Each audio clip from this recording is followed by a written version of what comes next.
bir kontur bir mahsulot tamoyili asosida Uzmilliy bank G'ijduvon bank xizmatlari markazida biriktirilgan Buxoro viloyati G'ijduvon tumani Gulistonobod mahalla fuqarolar yig'iniga qarashli 387, 388, 389, 406 sonli konturlarda amalga oshirilmoqda.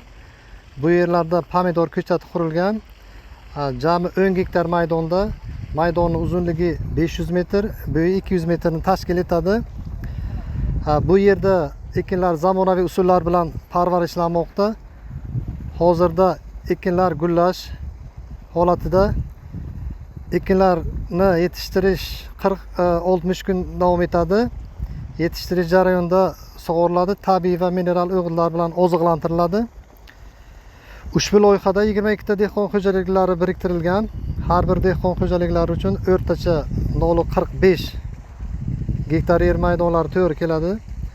Loyihani samarali amalga oshirish uchun lider tadbirkor Gulistonobod zamin sardori ishlab chiqarish kooperativ biriktirilgan.